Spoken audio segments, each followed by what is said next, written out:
So there's been some discussion on the forum lately about decoders and stall current, and it seemed to me that maybe people didn't really understand how these things work. So I've set up a little thing on my test track here. Subject in question is an old Atlas Roco, Austrian built S2. And what I got done over here is I've hooked up a MRC Tech 2 2500, which is about as good as they came in the old days for pure DC power packs. And I've got the circuit running through the meter to the locomotive, and all it does to get it going is I gotta put this test lead on here. I don't have a clip that fits it very well, so we'll just have to make do here.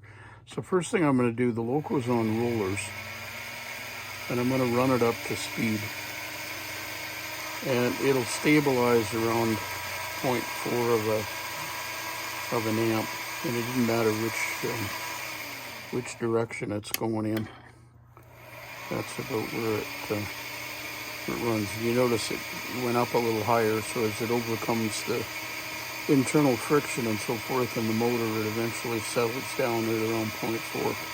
Now, it's impossible to do a stall test on rollers, so I'm going to stop this, and I'm going to move the locomotive down onto the rails.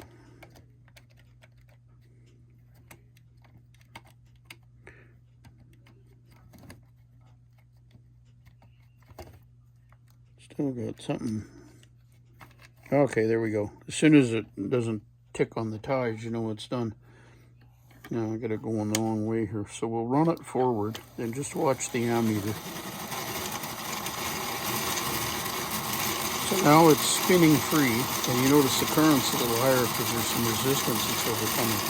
Now to test the stall current, you can't rely on the wheel spin. What you got to do, and you got to be careful with this because you can blow things up, but you got to put weight on this thing until it stalls. And just watch the ammeter. Okay, so it peaked around 1.15. So that's the magic number for testing your decoder. Now, obviously, it would require a hell of a train, and it would slip before it ever got to the stall current. But if your motor ever jammed up, like if you had a bind in the mechanism or some old stiff grease or something, that's when that would become an issue. And the circuit runs through the meter, and I'm using the high amp settings to get it to read. So that's all there is to that. You'd obviously want to get a decoder that's good for 2 amps on this little guy to avoid any risk of blowing it up.